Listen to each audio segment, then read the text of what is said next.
On a packed city street, a luxury car breaks down and no one can fix it. The until street kid, ignored and humiliated by everyone, decides to try. What he does right there changes not just the engine, but the destiny of an entire family. If this story interested you, don't forget to subscribe to our channel and tell us which city you are watching us from. Let's continue. I promise this will be the best story you will ever hear in your life. Michigan Avenue was buzzing under the strong sun of that Thursday afternoon. The back and forth of hurried executives, tourists photographing the Art Institute, street vendors offering cold water, and the constant roar of traffic created that urban symphony so characteristic of Chicago. It was just another ordinary day on that vital artery of the great American city, where millions of stories crossed, paths without ever truly touching. In the middle of this organized chaos, a gleaming black Bentley Continental glided between cars with the silent authority that only extreme luxury can confer. Inside, Marcus Anthony Sterling adjusted the knot of his Italian tie while reviewing contracts on his tablet. At 42, Marcus had built an empire in the Chicago real estate market.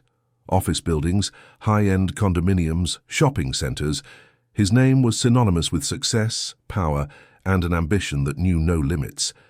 Beside him, Victoria, his personal assistant for 5 years, organized the next day's schedule on her laptop.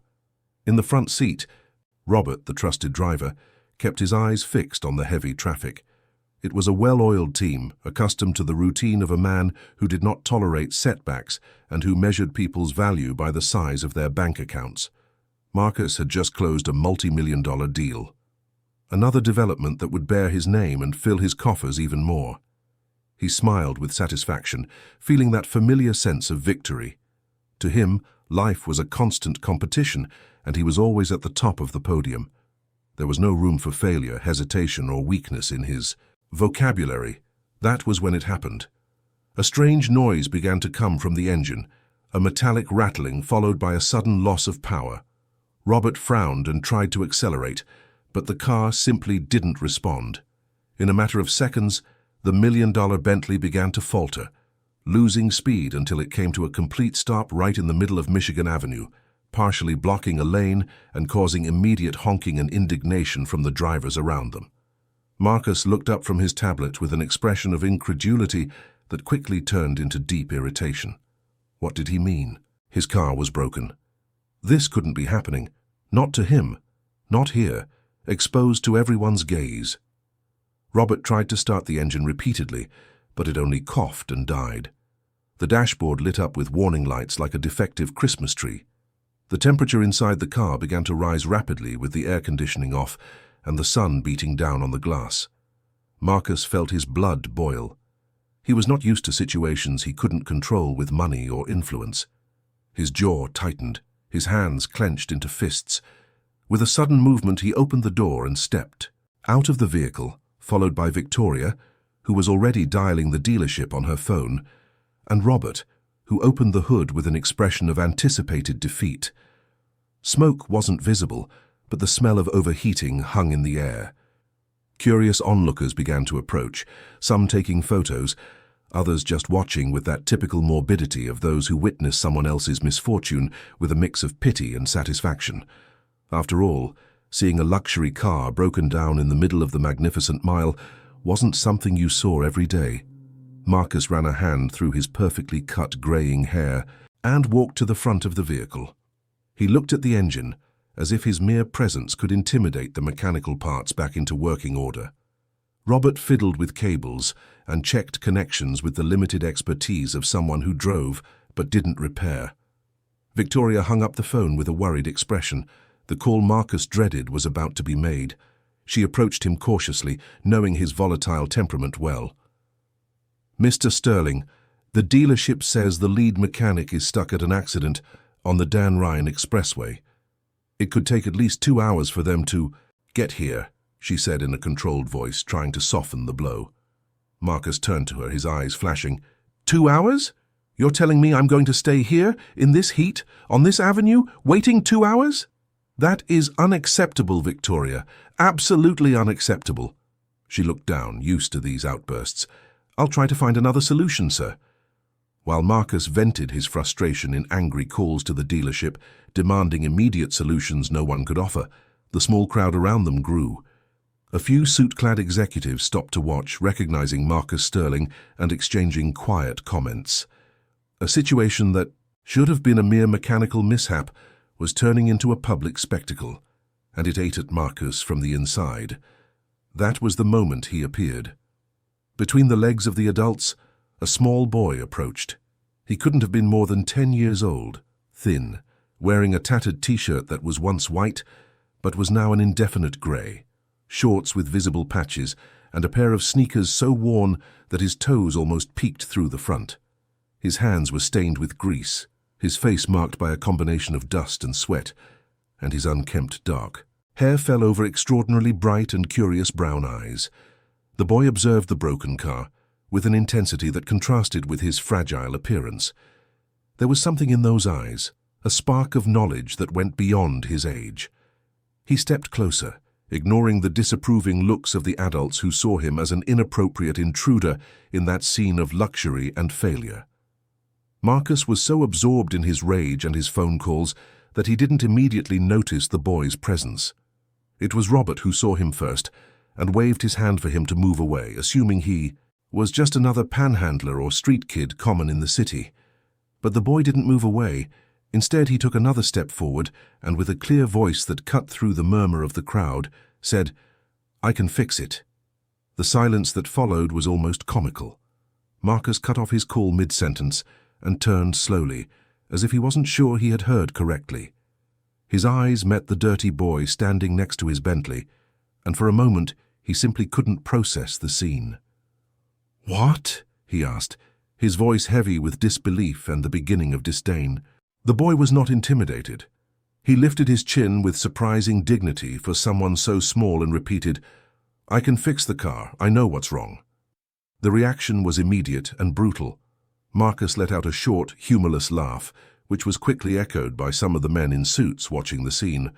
One of them, a finance executive Marcus vaguely recognized from social events, stepped forward with an ironic smile. "Look at that, Marcus. It seems we've found your mechanic," he said, sparking laughter among the onlookers. Another man in a navy blazer and designer glasses joined the mockery. "He must be charging $5 for the consultation, a bargain for a Bentley." The laughter spread like a cruel virus. Marcus felt emboldened by the approval of his peers. He looked down at the boy, his eyes scanning the worn clothes, the dirty hands, the feet in torn sneakers. Everything about that boy represented everything Marcus had left behind and despised. Poverty, vulnerability, insignificance. "Kid, do you know how much this car costs?" Marcus asked, his voice dripping with condescension. "This vehicle is worth more than you will earn in your entire life. Do you really think you can fix something like this?" The boy didn't answer immediately. His eyes scanned the exposed engine with a concentration that seemed out of place in someone so young. When he finally spoke, his voice was calm, almost soft. "I've worked with my dad since I was 6. We have a small shop on the south side. I know how engines work. It doesn't matter if it's a Bentley or an old Ford. An engine is an engine." The crowd laughed even louder. A Bentley and an old Ford were the same thing.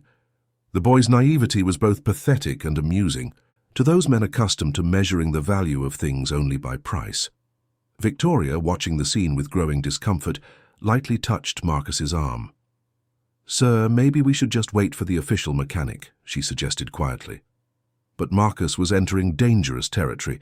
His ego, wounded by the humiliating situation of being stranded on Michigan Avenue with a broken car, found a perfect escape valve, humiliating someone even weaker, and the growing audience, composed of other powerful men, only fueled his desire to regain control through ridicule. The finance executive stepped closer, clearly enjoying himself. "Why not let the kid try, Marcus? It'll be entertainment while we wait." He paused dramatically. "Or better yet, how about a bet?" Marcus's eyes glinted with a dangerous light. "A bet?" "Sure," the man continued, feeding the collective cruelty. "If the kid manages to fix your car, you give him some cash. But if he can't, he has to admit right here in front of everyone that he's a liar who just wanted attention." The suggestion was met with enthusiastic approval by those present. It was the kind of cruel entertainment bored and powerful people sometimes seek to feel superior. Marcus considered the proposal for only a second before smiling, that cold smile that didn't reach his eyes. He turned to the boy who remained standing, watching everything with an expression difficult to decipher. "You hear that, kid? If you actually fix my car, I'll give you $1,000. But if you can't, you're going to admit loud and clear that you're a liar. Deal?"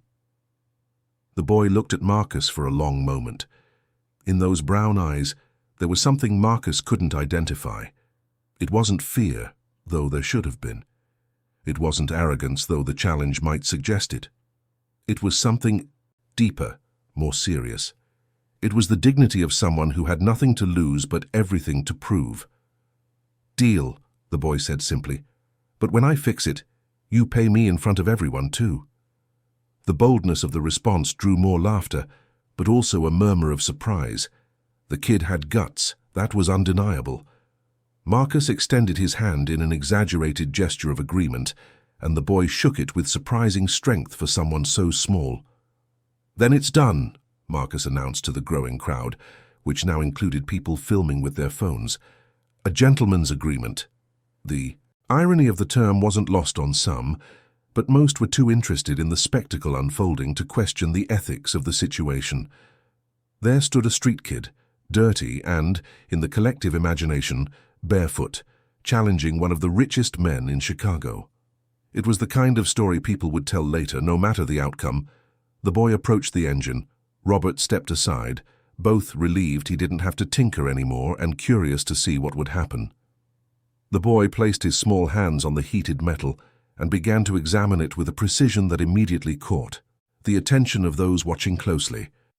His fingers ran along hoses, checked connections and tested tensions. These were not the random movements of someone pretending to know what they were doing. It was a methodical, professional, almost ritualistic examination. He leaned over the engine, his nose almost touching the parts, his eyes narrowed in absolute concentration. The crowd, which had expected a quick farce and a humiliating end, began to grow intrigued. The boy clearly knew what he was doing. His movements had the confidence of genuine experience. Even Marcus, who watched with crossed arms and an expression of forced superiority, felt a prickle of uncertainty. After a few minutes that felt like hours to everyone present, the boy stopped, his eyes fixed on a specific point in the engine. He ran his fingers carefully over a black rubber hose, squeezed it lightly, and then looked up, meeting Robert's eyes. "Is there any high-pressure tape in the car?" he asked. Robert blinked, surprised. "Yes, I have some. In the toolkit." "Can I borrow it? And a flashlight if you have one." Robert looked at Marcus, who gave an impatient nod of approval. The driver went to get the items, and returned with silver tape and a small flashlight. The boy took both with a nod of thanks and returned his attention to the engine. With the flashlight, he carefully illuminated the hose he had identified. His eyes narrowed even further, and then he spoke, more to himself than to the others. "Micro crack in the vacuum hose of the air intake system. It's sucking air where it shouldn't and throwing off the fuel mixture. That's why the car died." The silence that followed was charged with tension. Some of those present looked at each other, incredulous. Hearing those technical words come out of the mouth of a street child was surreal. Marcus felt his stomach tighten slightly. What if the kid actually knew what he was doing? The boy didn't wait for a reaction. With precise movements, he began to wrap the hose with the high-pressure tape, creating several layers around the area where he had identified the problem. His fingers worked with a skill that betrayed years of practice. He tightened the tape firmly, ensuring a complete seal, checking and rechecking his work. The crowd watched in silence now. The jokes had ceased. Even the men who were laughing before were quiet, watching with a mixture of fascination and growing discomfort. The possibility that this child could actually fix the multi-million-dollar car was both impressive and disturbing to their carefully constructed worldviews. Finally, after what felt like an eternity, the boy stepped back and wiped his hands on his shorts. He looked at Robert and said simply, "You can start it now." Robert looked at Marcus, who was pale now, his arrogance replaced by a tense and indefinable expression. With a nod, Marcus authorized it. Robert got into the car, turned the key in the ignition, and everyone held their breath. The engine coughed once, then again. And then, like a mechanical miracle, it roared back to life, running with the silent smoothness that only well-calibrated luxury engines possess. The purr was perfect, stable, powerful. The Bentley was fixed. For a moment, no one moved. The running engine seemed unreal, impossible. Then, as if a spell had been broken, the crowd exploded. Applause broke out spontaneously. Shouts of surprise and admiration echoed down the avenue. People filming began to exclaim into their cameras, capturing not just the repair, but the reaction of everyone around. The boy remained still, his dirty hands at his sides, his sweaty face reflecting not triumph but only a quiet exhaustion. He had done what he said he would do, no more, no less. To him, that was just his work, his life, his daily reality. But to everyone else, it was something close to a miracle. Marcus was petrified. His brain refused to fully process what he had just witnessed. A 10-year-old child, coming from a poor neighborhood, had fixed his Bentley in the middle of Michigan Avenue, while his official mechanic was stuck in traffic. The humiliation he had planned for the boy was now ricocheting back toward him like a cruel boomerang. The men who had laughed and mocked before were now in awkward silence. Some had already slipped away discreetly, not wanting to be associated with what had clearly become a morally problematic situation. The finance executive who suggested the bet looked at the ground, avoiding the accusing glares of some women in the crowd who now viewed the scene with critical eyes. Victoria touched Marcus's arm again, this time with more urgency. "Sir," she whispered, "the bet." Marcus felt as if he were moving through molasses. His movements were slow, automatic. He pulled his wallet from the inner pocket of his suit, took out $100 bills, and walked over to the boy. Each step felt heavy, as if he were carrying an invisible weight on his shoulders. The boy looked at the extended money, then at Marcus's face. In that moment their eyes truly met for the first time. The boy saw anger, humiliation, and ill-disguised resentment. Marcus saw dignity, weariness, and a wisdom that shouldn't exist in someone so young. "Take it," Marcus said, his voice coming out harsher than he intended. "You won." The boy took the bills carefully, as if he were afraid they would disappear if he held them too tightly. He folded them and tucked them into his pocket. "Thank you," he said simply, and there was something in that word that cut Marcus deeper than any insult could. The crowd continued to applaud, some people approaching the boy to congratulate him, others just watching Marcus with looks ranging from pity to evident disapproval. An older man with a worn cap and worker's clothes patted the boy on the shoulder and said something Marcus couldn't hear, but it made the boy smile for the first time. Marcus turned abruptly. "Let's go," he ordered Robert and Victoria. "Now." They got into the car quickly, grateful for the excuse to escape the situation. Robert put the Bentley in motion, and the car glided smoothly back into traffic as if nothing had happened. But everything had happened. As they drove away, Marcus looked in the rearview mirror. The boy was still there, standing on the sidewalk, being surrounded by people, his $1,000 safe in his pocket, his dignity intact despite everything. And Marcus felt something he rarely experienced, shame. Not the shame of being beaten, but the deeper shame of how he had tried to win. Inside the car, the silence was heavy. Victoria typed furiously on her phone, already anticipating the damage control she would need to do. Robert kept his eyes on the road, but his jaw was tight, his posture rigid. Even he, accustomed to Marcus's eccentricities, was uncomfortable with what he had witnessed. Marcus stared out the window, watching Chicago pass by in a blur of concrete and glass. His reflection in the glass showed a man who looked older than he actually was at that moment. The lines on his face seemed deeper, his eyes more tired. He had won a lot in life, built an empire, conquered everything money could buy. But on that day, in the middle of Michigan Avenue, he had lost something he didn't even know he still possessed until he saw it slip away. A piece of his humanity. What he didn't know as the Bentley headed toward his office in the Gold Coast was that those few minutes on the avenue had been filmed by dozens of cell phones. The videos were already being sent, shared, and commented on. The story of the arrogant businessman and the boy mechanic was starting to spread through social media like wildfire.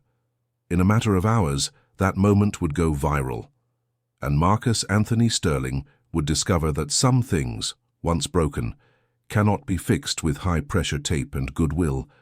Some things require a complete reconstruction from the inside out. But he didn't know that yet.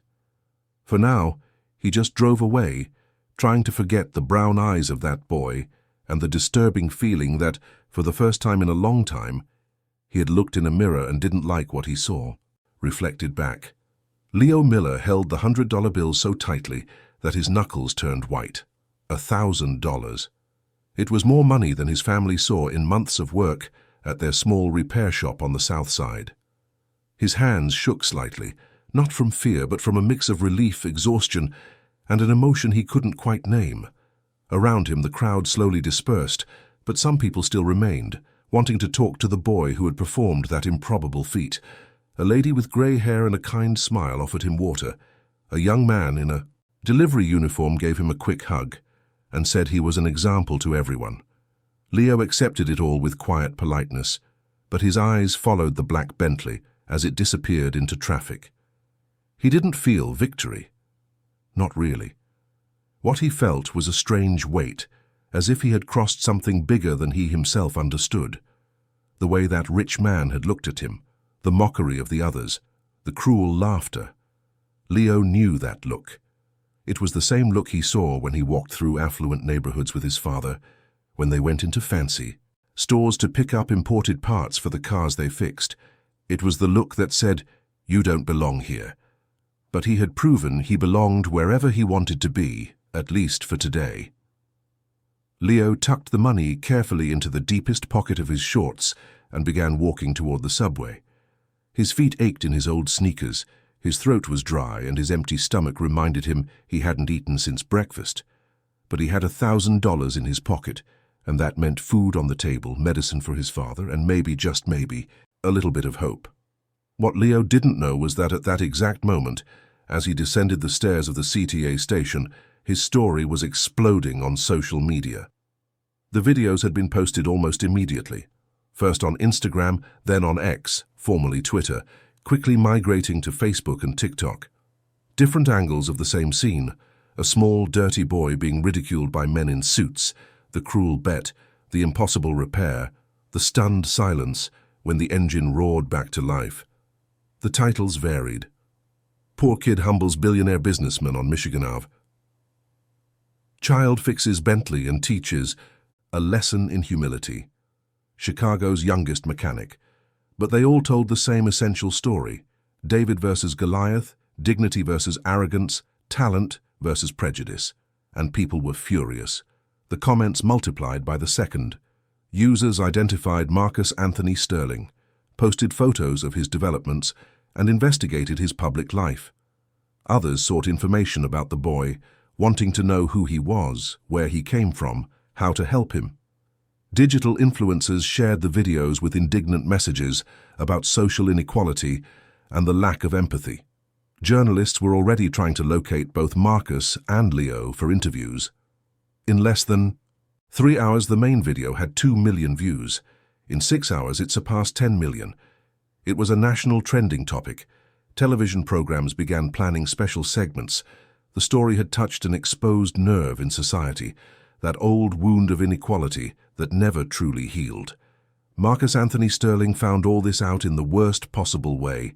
He was in his office on the 30th floor of a commercial building in the Gold Coast, trying to concentrate on a meeting with Japanese investors interested in a new development in the River North area. The meeting was going well until his phone began to vibrate incessantly. First it was messages from friends and acquaintances, then calls from journalists, and finally the worst: his public relations director entering the meeting room with an expression of ill-disguised panic. "Mr. Sterling, we need to talk now." Marcus apologized to the Japanese investors and left the room. In the hallway, away from prying ears, His PR director showed him the phone. Marcus saw himself, filmed from various angles, humiliating a child. He saw the laughter, the disdain, the arrogance. He saw the moment the boy fixed the car and his own expression of poorly, hidden humiliation. And he saw the numbers, millions of views, tens of thousands of comments, most of them furious, calling him a monster, an elitist, everything he had never imagined being called publicly. His stomach dropped. His hands went cold. For the first time in decades, Marcus Anthony Sterling felt genuine fear. Not physical fear, but the fear of seeing everything he built crumble in a matter of hours because of a few minutes of casual cruelty. The meeting with the Japanese had to be postponed. Marcus locked himself in his office while his crisis team met in the conference room. Victoria came in and out, bringing increasingly worse news. Investors calling to express concern. Partners wanting emergency meetings. The media camped out in the building's lobby. Marcus sat in his Italian leather chair, the one that cost more than a budget car. And for the first time in many years, he didn't know what to do. He had always had answers, always controlled narratives, always bought his way out of trouble. But this was different. This was personal, viral, uncontrollable. His phone rang. It was Henry, his majority partner and longtime friend. Marcus answered with a tense voice. "Did you see it?" "I saw it," Marcus replied, the word coming out like a confession. "The investors for the Lincoln Park project are nervous, Marcus. Very nervous. They don't want to associate their brand with this." Henry made a heavy pause. "We need to talk about strategy. Soon." Marcus hung up and leaned his head in his hands. Outside his massive panoramic windows, Chicago stretched out in all directions, a jungle of concrete and glass he had conquered with ambition and hard work. Now, that same city was judging, condemning, and executing his reputation in real time through glowing screens and typing fingers. While Marcus's empire began to shake at its foundations, Leo arrived home. The Miller family's repair shop was on a small lot on the south side. It was a modest space, with a cracked cement floor, grease-stained walls, and tools organized on makeshift shelves. But it was clean, organized, and functioned as the heart of the family. There, Joseph Miller had built a reputation for honesty and competence over 20 years. Leo entered through the side gate and found his father sitting in a plastic chair, his spine arched at a painful angle that had become permanent after an accident 5 years ago. Joseph was 42 years old but looked 50. His dark hair was beginning to grey at the temples, his calloused hands told stories of decades of manual labour, and his brown eyes, so much like his son's, carried a weariness that went beyond the physical. "Dad," Leo said softly, and something in the boy's voice made Joseph look up immediately. "What is it, son? Did something happen?" Leo pulled the bills from his pocket, still folded, slightly crumpled. Joseph looked at the money as if it were an apparition. His mouth opened, but no sound came out initially. "Where did you get this?" And then Leo told him.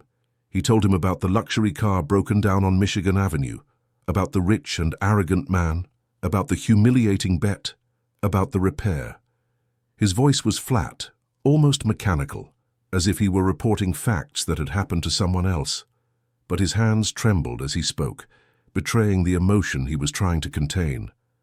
Joseph listened to everything in silence. When Leo finished, the father stood up with difficulty, the pain in his spine visible in every movement, and hugged his son tightly. Leo, who had kept his composure throughout the entire ordeal, finally let himself feel.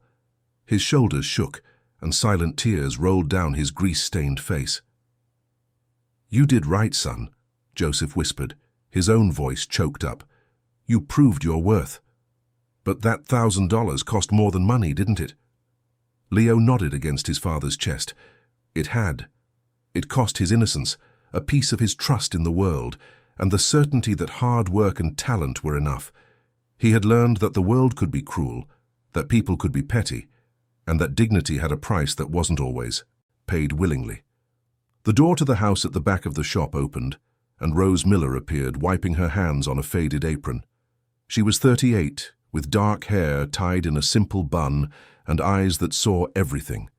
Seeing her husband hugging their son, With that money in his hands, she knew immediately that something significant had happened.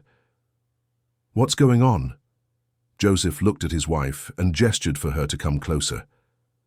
Together, the three went into the small but impeccably clean house. Annie, Leo's 7-year-old sister, was sitting on the living room floor, drawing in an old notebook. She looked up and smiled at her brother, but the smile faltered when she noticed the tears on his face. The family sat at the kitchen table, that yellow formica table that was witness to every important conversation, every difficult decision, every moment that defined their lives. And Leo told the story again, this time with more detail and more emotion, letting his family see not just what happened, but how it made him feel. Rose cried openly. Joseph clenched his fists with a helpless rage against a world that humiliated children for fun. Annie, not fully understanding, but sensing the gravity of the moment, held her brother's hand tightly.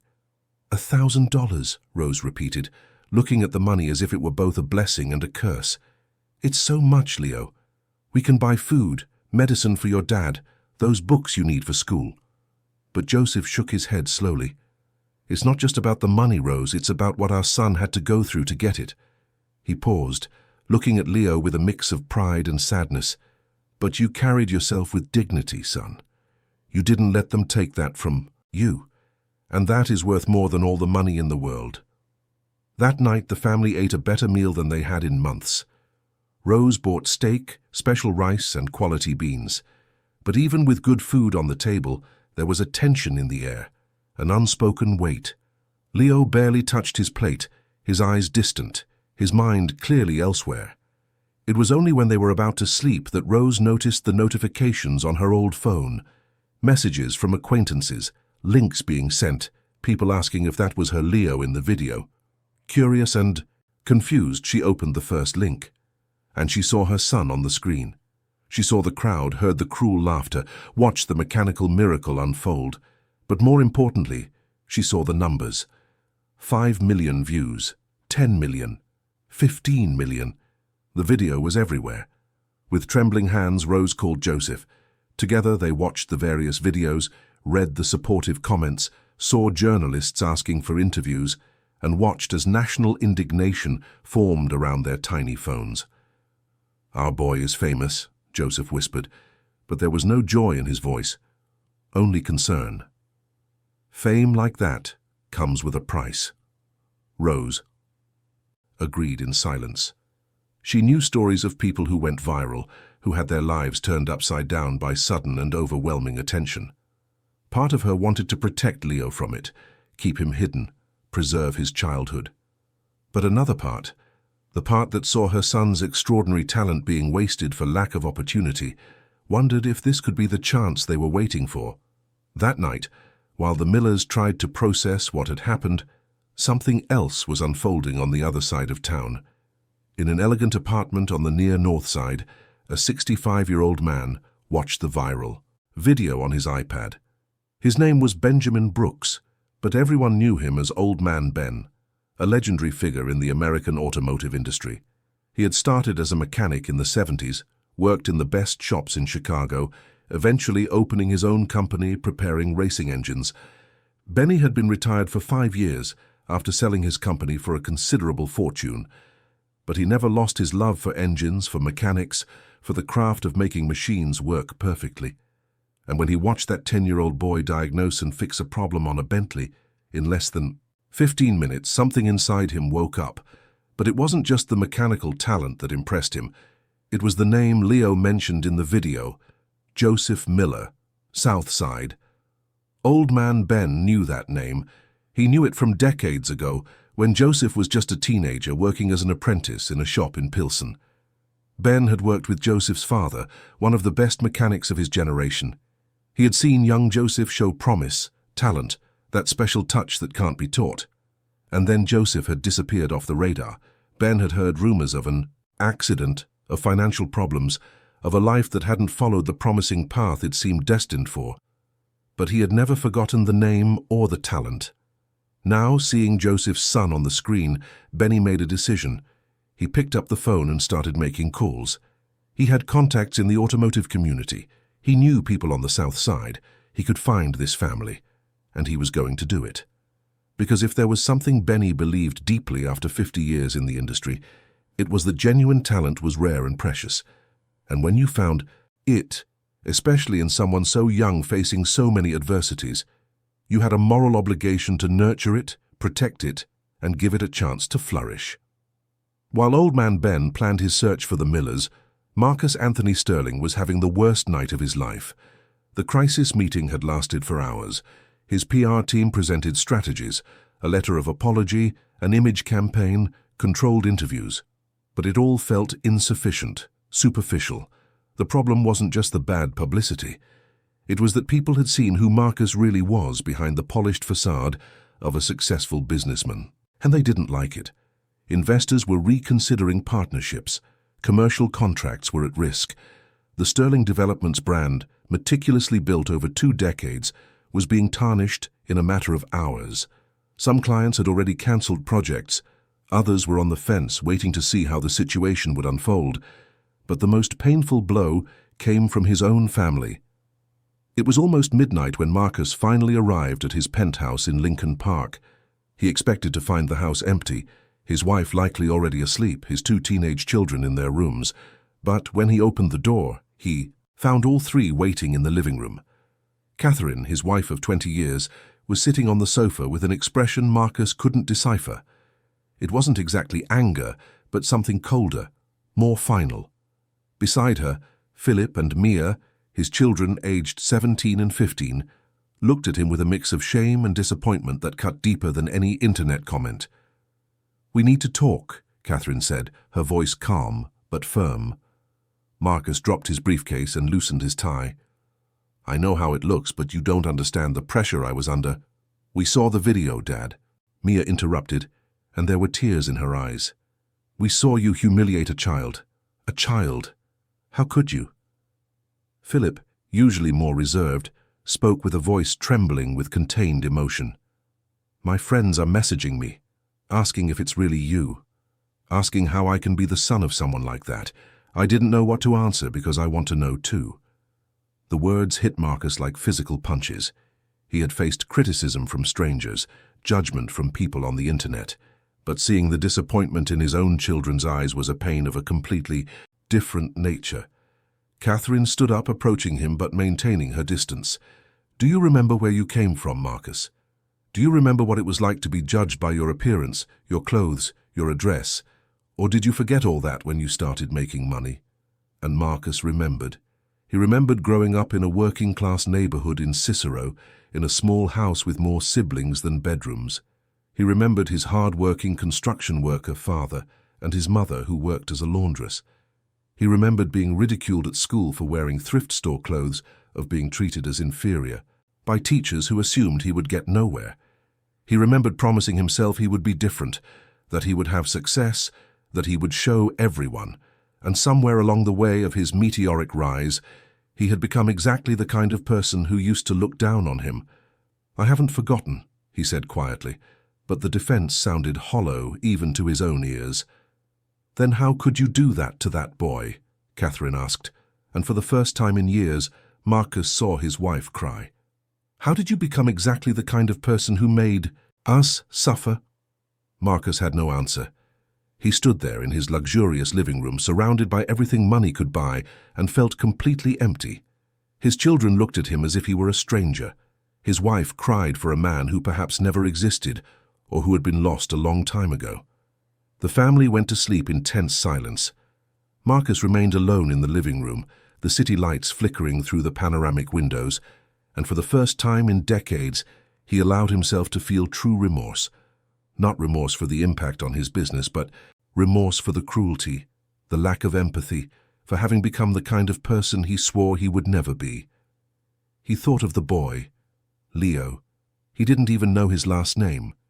He thought of the brown eyes, the quiet dignity, the courage to face public humiliation for a chance to prove his worth. He thought of how that 10-year-old boy had more character in his little finger than Marcus had demonstrated in 42 years of life. And Marcus began to understand that some bridges, once burned, require more than superficial apologies to rebuild. They require real change. Concrete actions, genuine transformation. The question was he willing to do that?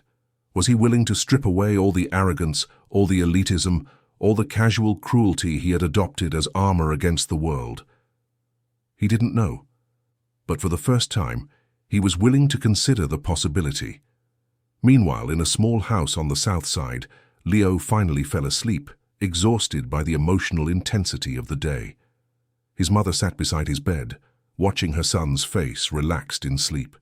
He looked so young, so innocent, so vulnerable. Rose ran her hand gently through her son's hair and whispered a silent prayer. She prayed that the world that had discovered Leo today would be kind to him tomorrow. She prayed that the opportunities that seemed to be opening up wouldn't come with too high a price. She prayed that her son could keep his pure and good essence despite everything he had faced and everything yet to come.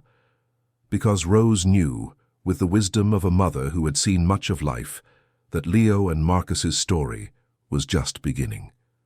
The viral video was only the first chapter. What came next would depend on choices they would both have to make, paths they would have to walk, changes they would have to accept. And while the city of Chicago slept around them, two families at opposite ends of the socioeconomic spectrum faced different versions of the same fundamental question.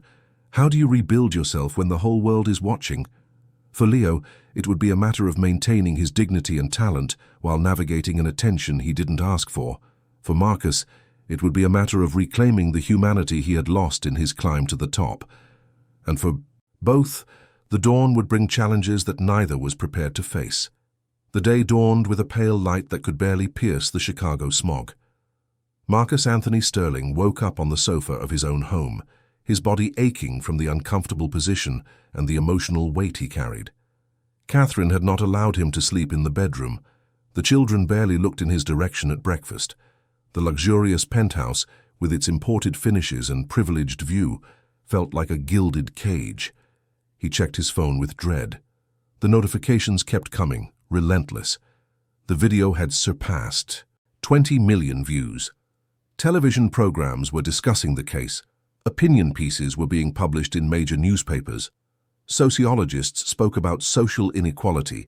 Psychologists analyzed Marcus's behavior. Influencers made reaction videos.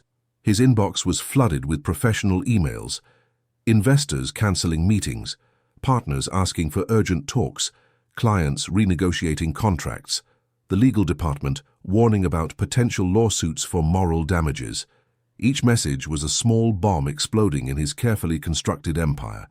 But the worst came when he opened the financial news. There was an entire article dedicated to the case, analyzing the potential impact on the Sterling Developments brand. Market analysts speculated on devaluation. Competitors subtly took advantage of the moment to position themselves as more ethical alternatives. Some former partners made public statements distancing themselves from Marcus. He was being cancelled, not just on social media, but in the real world where the consequences were tangible and devastating. Marcus arrived at the office trying to maintain an appearance of normality, but it was impossible to ignore the looks from the employees. Some looked away when they saw him, others whispered as he passed. The secretary, who always greeted him with a radiant smile, could barely look in his direction. The morning meeting with the PR team was brutal. Clarissa, the communications director, presented devastating data. Opinion polls showed that 80% of people who saw the video had a negative view of Marcus. Sentiment analysis on social media showed words like arrogant, cruel, elitist, and inhumane associated with his name. Projections indicated that image recovery could take years and millions in investment. A note of apology won't be enough, Clarissa said directly, her voice professional but firm. People don't want words. They want to see real change, concrete action. And even then, Mr. Sterling, I need to be honest, it might never be enough for some. Henry, his partner and friend, was sitting in a corner of the room, arms crossed, expression closed. When Clarissa finished her presentation, he finally spoke.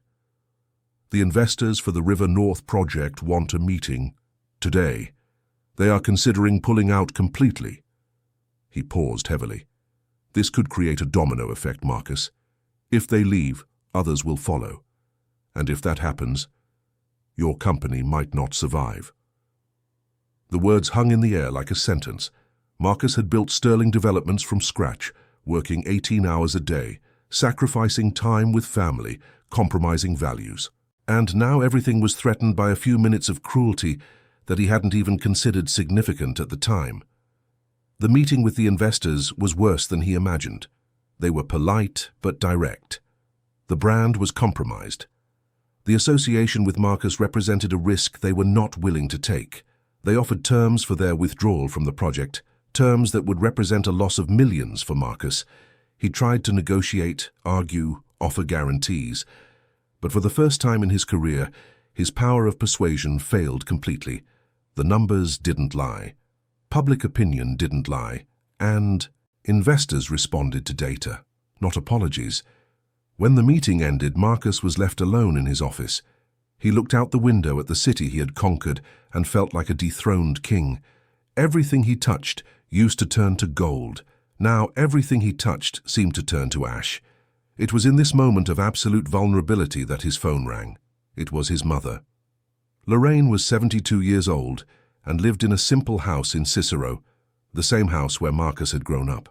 She had refused to move to a more luxurious place when he became rich, saying her roots were there, along with the memories of her late husband and the life they built together.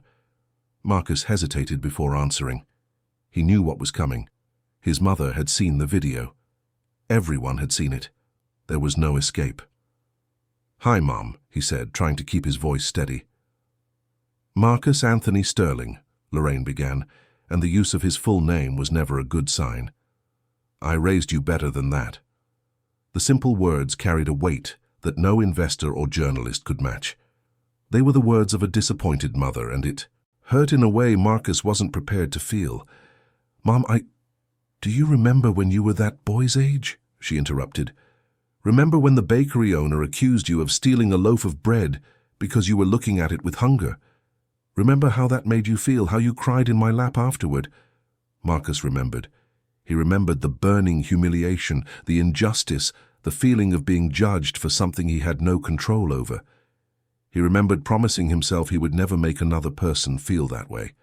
"I remember," he admitted, his voice breaking. "Then how could you do that to that boy? How did you become the kind of person we used to fear?" There was no answer that could justify his actions. Marcus knew that, but Lorraine wasn't interested in justifications. She was interested in something deeper.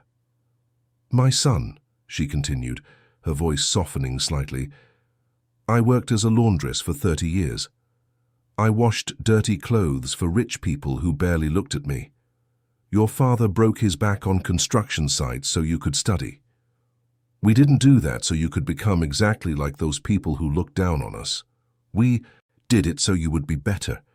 The tears Marcus had been holding back since the previous night finally began to fall. He was alone in his luxury office, crying like a child, the phone pressed to his ear as he listened to his mother dismantle every defense he had built. "I don't know how to fix this, Mom," he confessed. "I don't know how to go back to being the person you raised." There was a long pause on the other end of the line. When Lorraine spoke again, her voice carried a wisdom gained through decades of struggle and survival. "You start by going to that family and apologizing for real, not a press release written by your team. You, looking them in the eye and admitting you were wrong, and then you offer help, real help, the kind that makes a difference." She paused. "You have money, Marcus, more money than we ever dreamed of having. Use it for something good. Use it to fix what broke. But what if they don't accept? What if it's too late? Then at least you will have tried.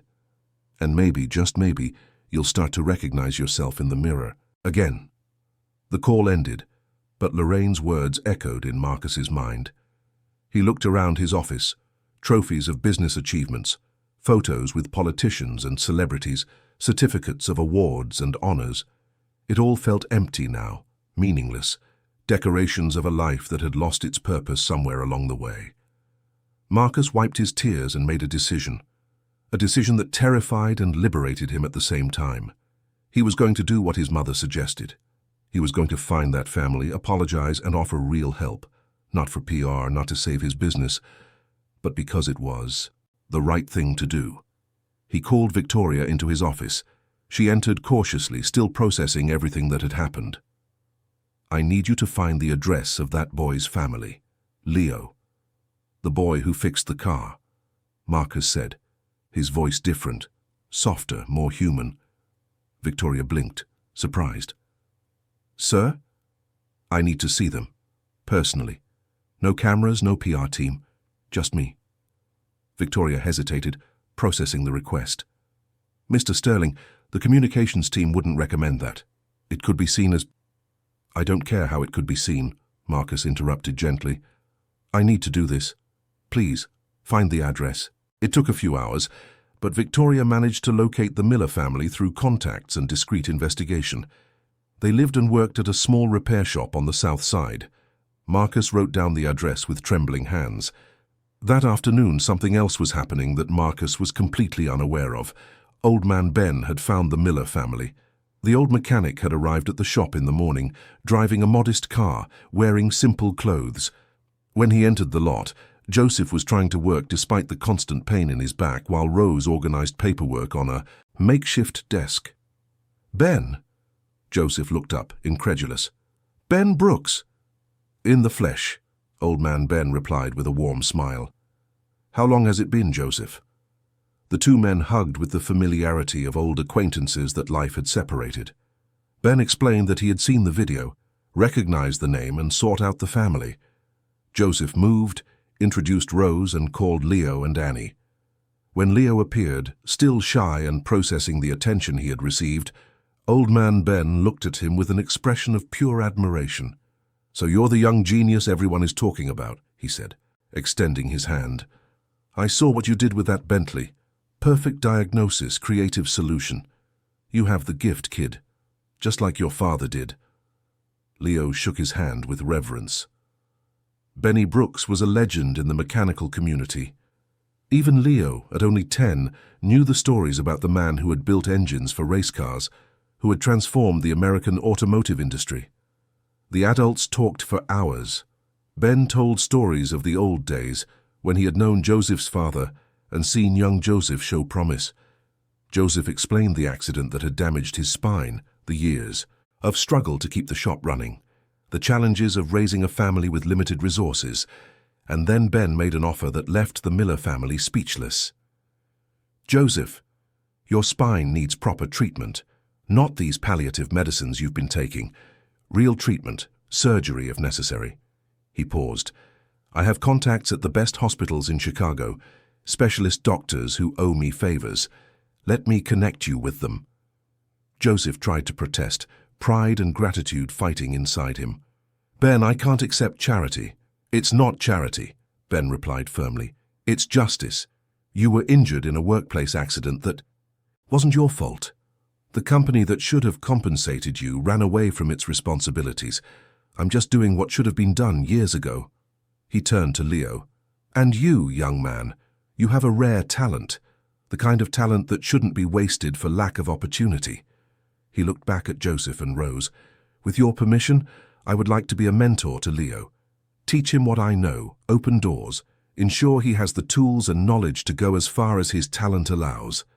Rose began to cry, not tears of sadness, but of overwhelming relief.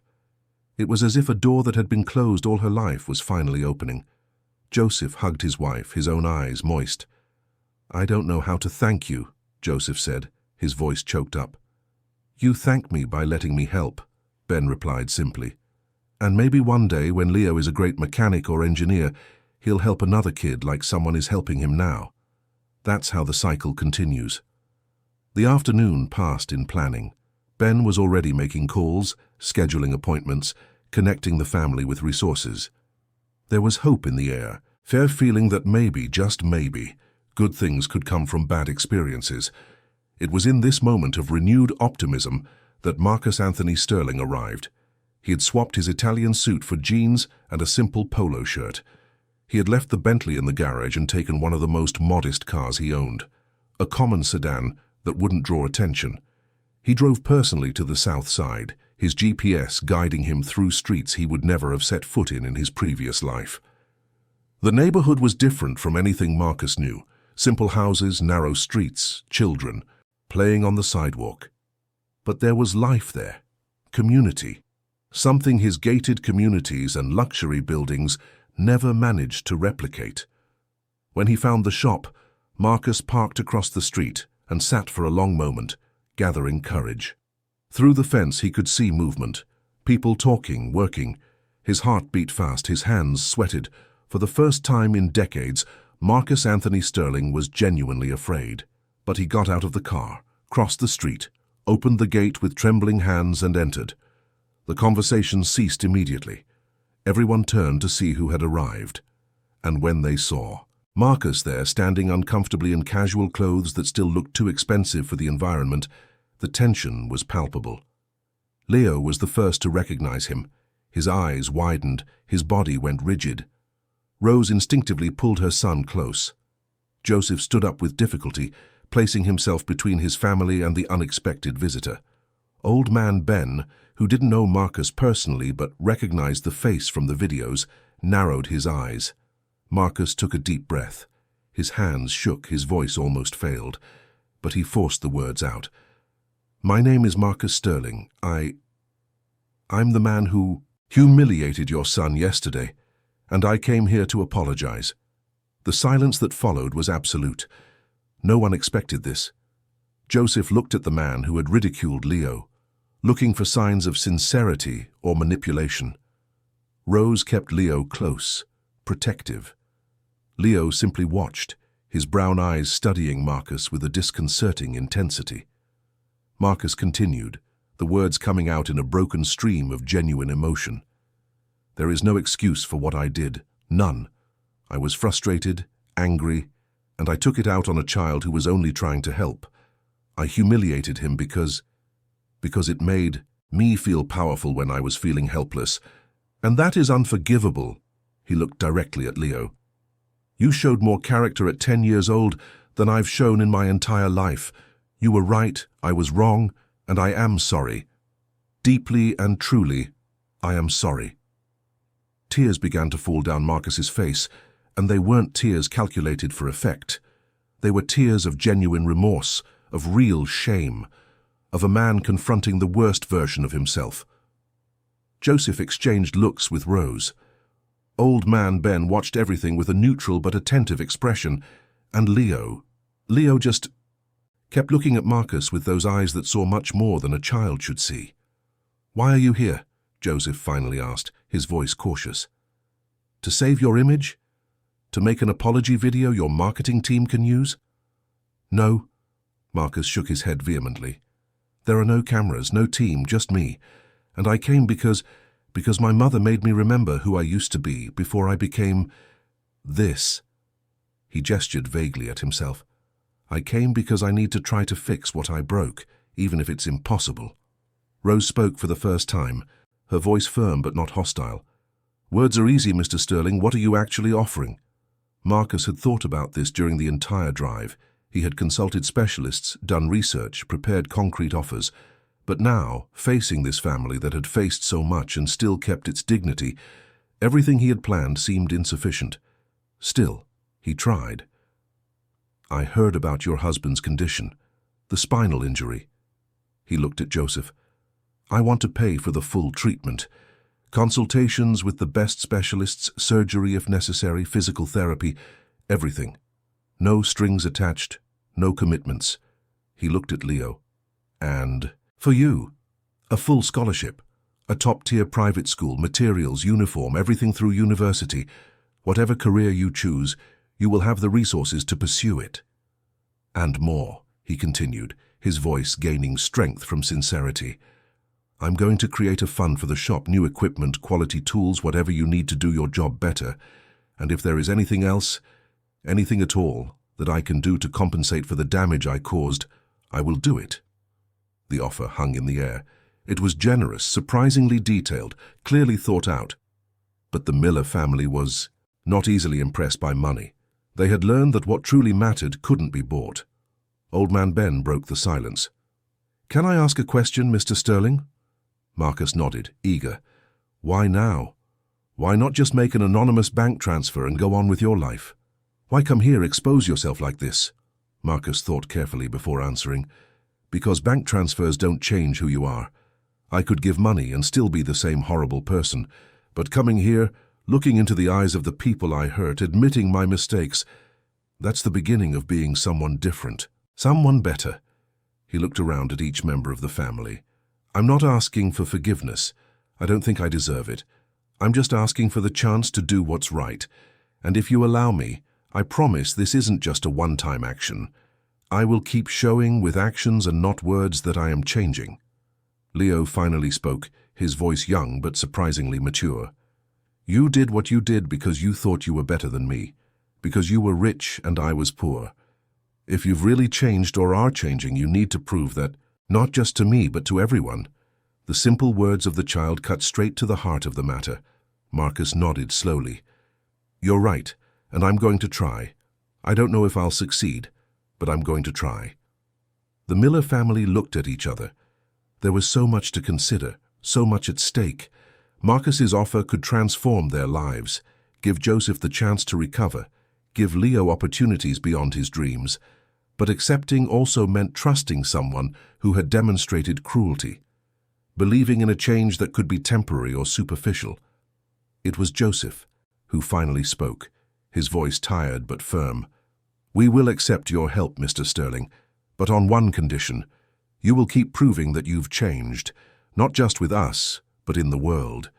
If this is just to clear your conscience and go back to who you were, we will know, and all the help will stop. Marcus nodded, relieved and grateful.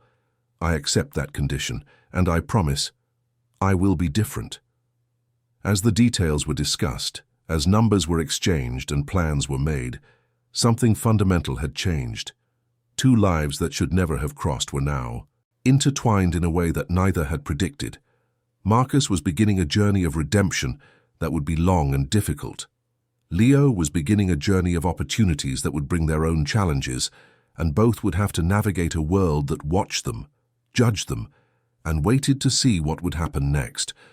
Because this story was no longer just about them, it was about what they represented: inequality and privilege, talent and dignity, failure and redemption.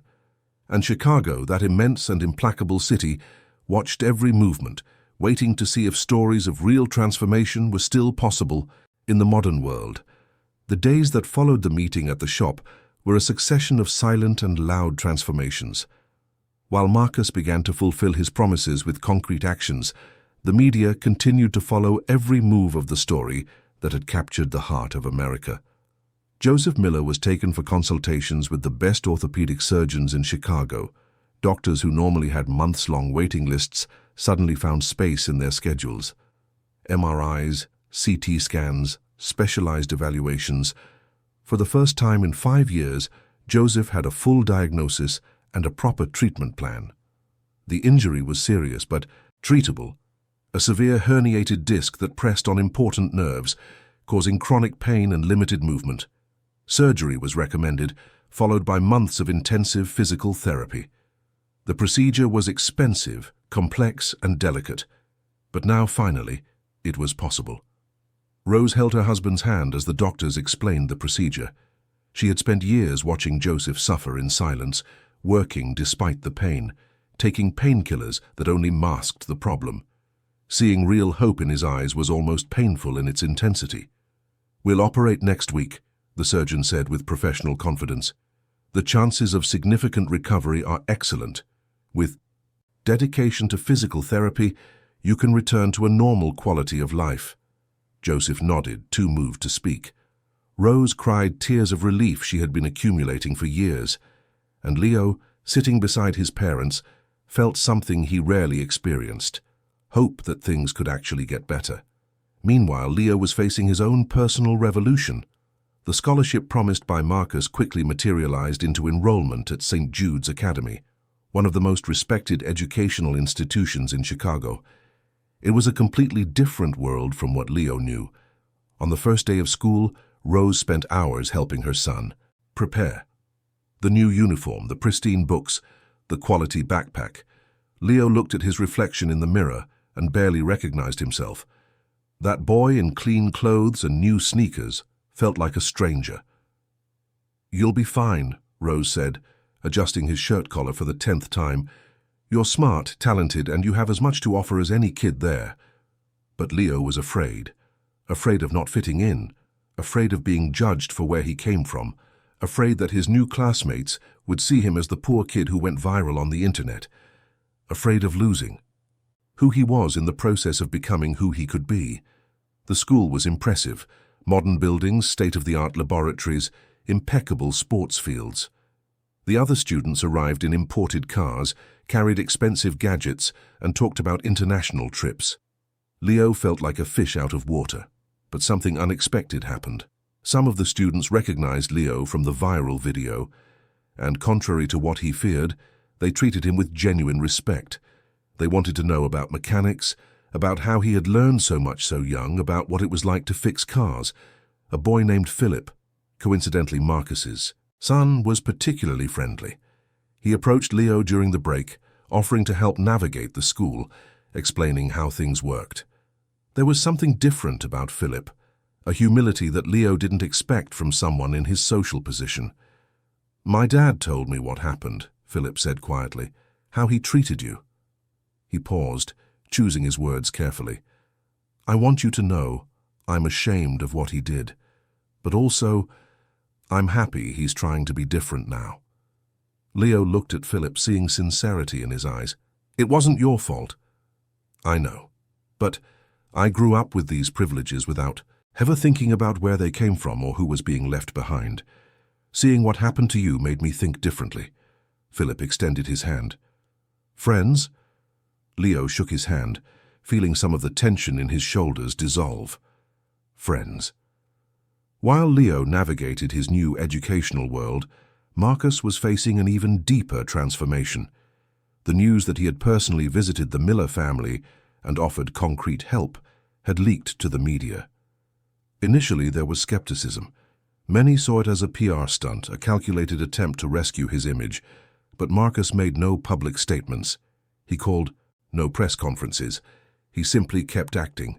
He established a scholarship fund for talented children from underserved communities, not just one or two, but dozens.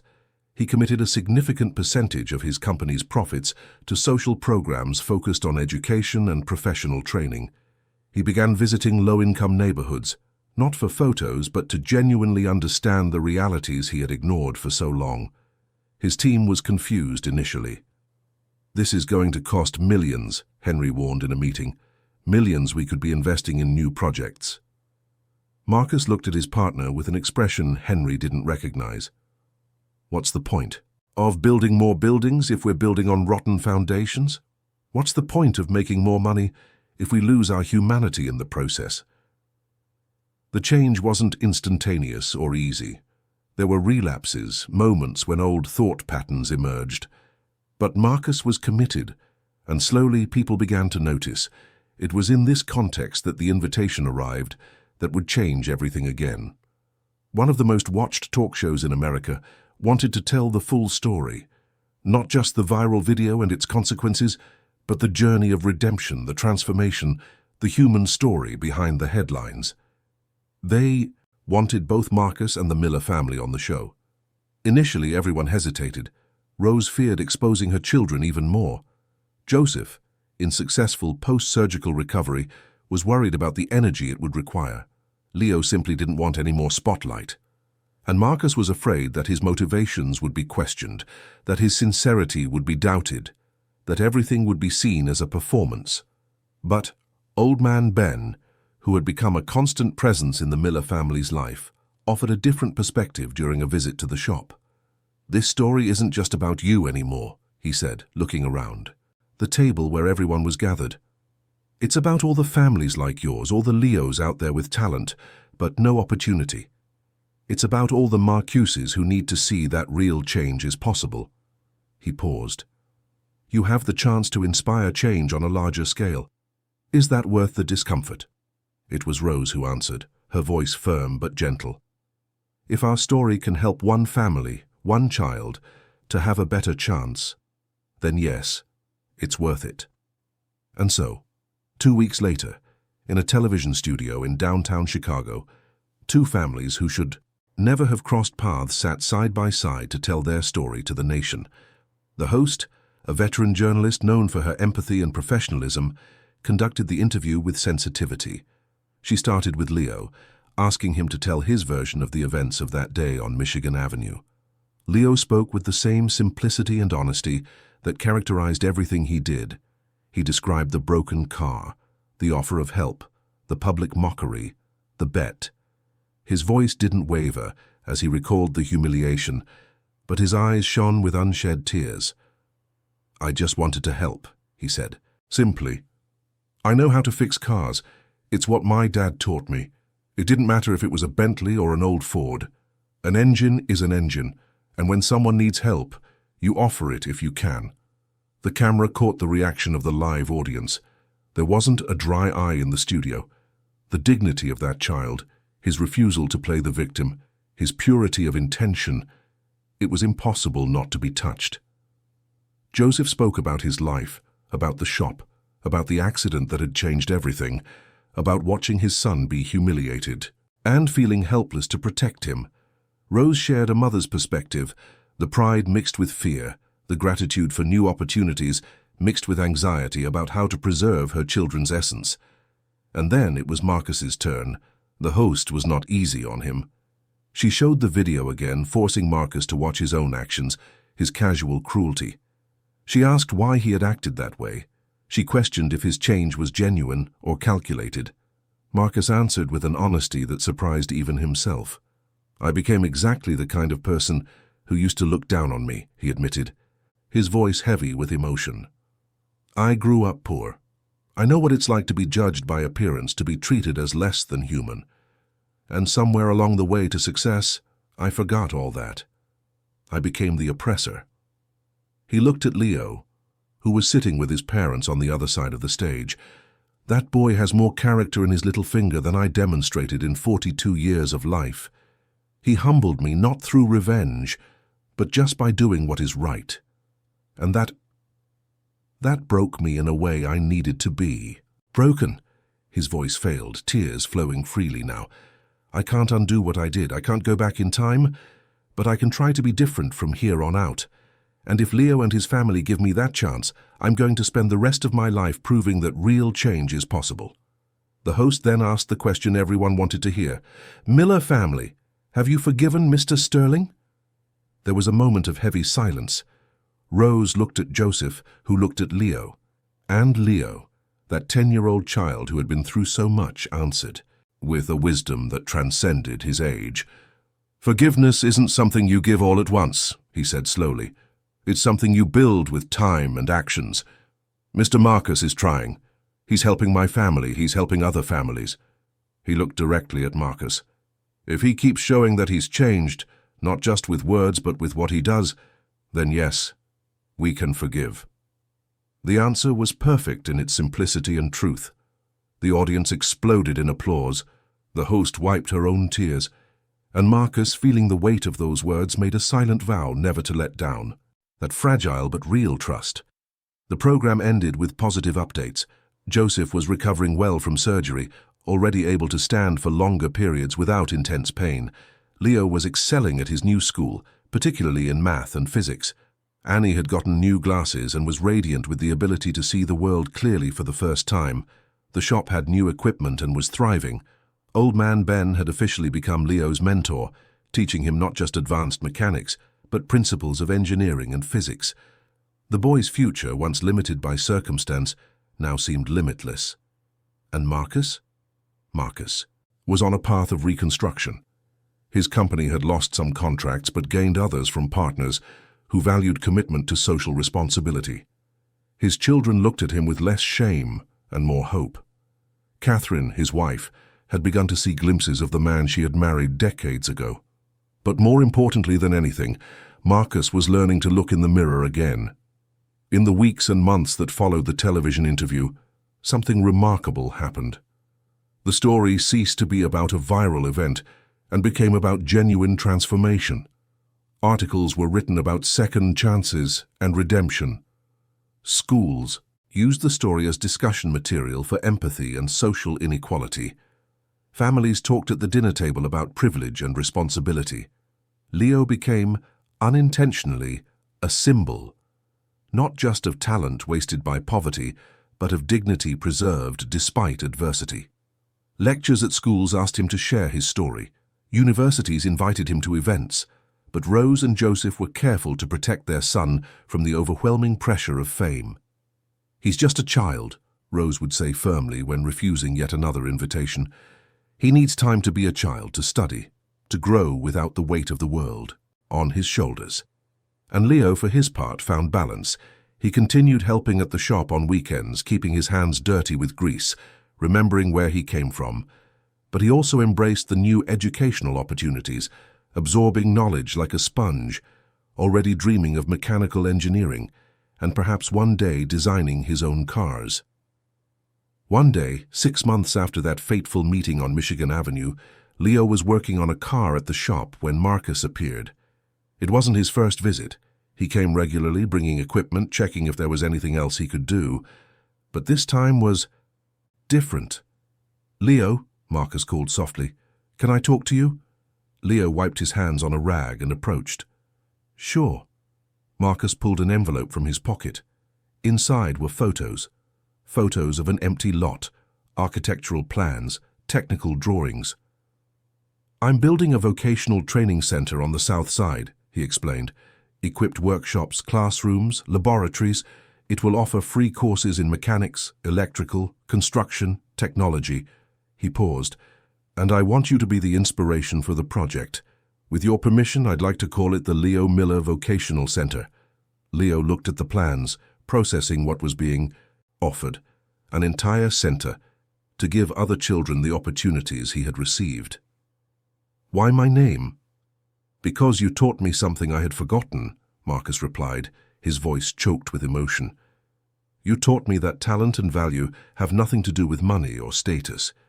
You reminded me that dignity is something that comes from within, and I want every child who passes through that center to know that it's possible to achieve anything, not despite where they come from, but because of the strength it gives them."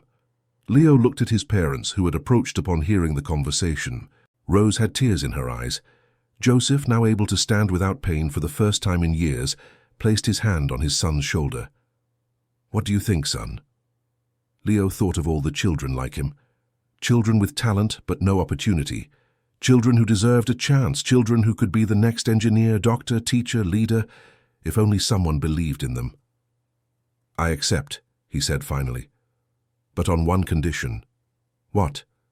"That you keep visiting. Not just bringing money, but bringing yourself. Talk to the kids, share your story. Show that people can change, because if you can change, anyone can." Marcus extended his hand and Leo shook it. It was no longer the hand of a powerful businessman and a poor child. It was the hand of two human beings who had met at the worst possible moment and, through pain and growth, found something like redemption.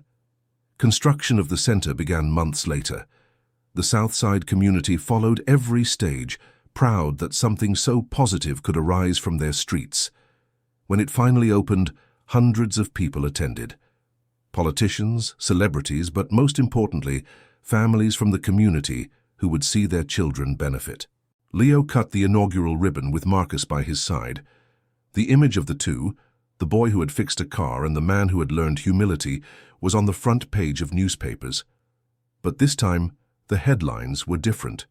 They were about hope, transformation, the power of second chances. In his inauguration speech, Leo spoke with the simplicity that had made him beloved. "This center isn't about me," he said, his voice echoing through the microphone. "It's about every child who has a dream, but doesn't have the resources to pursue it. It's about giving chances. And it's about remembering that all of us, no matter where we come from, have something valuable to offer the world."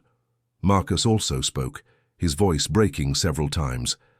"I was broken when I met Leo, not financially, but in every way that truly matters. He fixed me in a way I didn't even know I needed. And if this center can do for other children what Leo did for me, show that there is value in all of us, then every cent, every effort will have been worth it."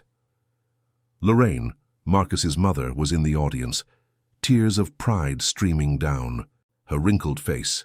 This was the son she had raised, the good man she always knew existed under the layers of ambition and arrogance. He had been lost for a while, but he had found his way back, and that, for her, was true success. Years passed. Leo grew up, continued studying, eventually earning a full scholarship in mechanical engineering at Northwestern University. Joseph recovered completely, returning to work at the shop with a renewal of energy he thought he would never have again. Rose opened a small cafe next to the shop, serving home-cooked food to workers in the community. Annie was also thriving, her glasses allowing her to excel in her studies. The Leo Miller Vocational Center graduated hundreds of young people in its first classes. Many got skilled jobs. Some opened their own businesses. Others went to universities. Each success was proof that opportunity, when combined with talent and determination, could change destinies. And Marcus? Marcus continued his work. Sterling Developments had become a leader, not just in construction, but in social responsibility.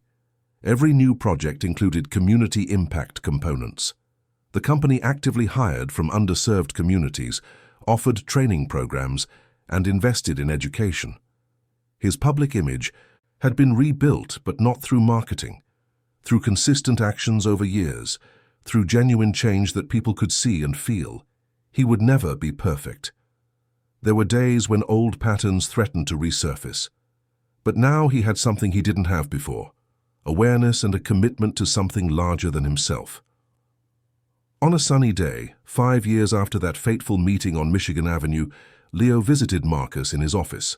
Now 15, Leo was tall, confident, and articulate, but he still had those same brown eyes that saw the truth of things.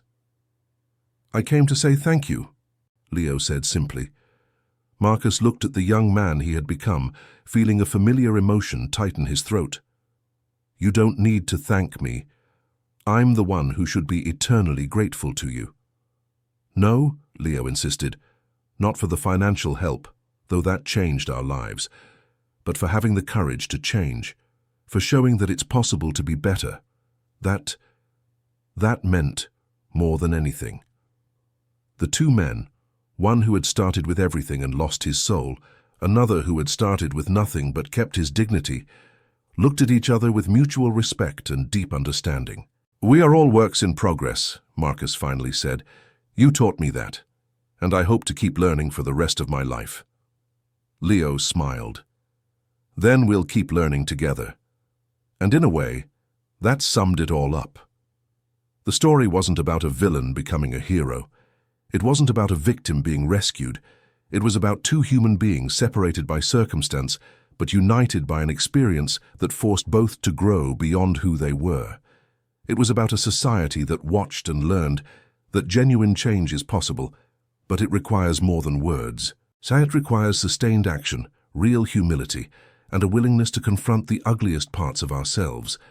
It was about the understanding that talent exists everywhere, in the slums and in the mansions, on the dirty streets and in the polished offices. The only difference is opportunity, and when opportunity meets talent, when empathy replaces prejudice, when societies choose to uplift rather than oppress, miracles can happen. The story of Leo and Marcus became part of Chicago's cultural fabric. It was told in schools, discussed in universities, and referenced in debates on social policy. Not because it was unique, there were many Leos and many Marcuses in the world, but because it was captured, shared, and finally transformed into something that inspired real change. And maybe that is the true legacy of everything that happened that day on Michigan Avenue.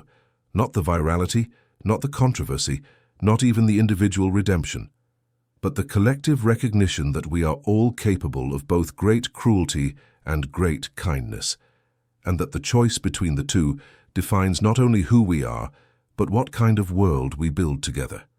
Leo would grow to become a renowned engineer, eventually designing sustainable systems for low-income communities. Joseph would return to being the respected mechanic he had always been, his shop thriving and training the next generation. Rose would expand her cafe into a small restaurant that would become a community meeting point. Annie would become a teacher, dedicated to educating children like herself. And Marcus would keep building. But not just buildings. He would build bridges between communities, between social classes, between what we are and what we can be. His fortune would be used not to accumulate more, but to lift others.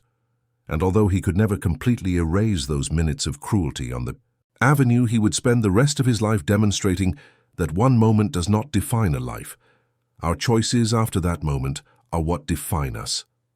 The city of Chicago would continue to be what it always was: chaotic, unequal, vibrant, challenging.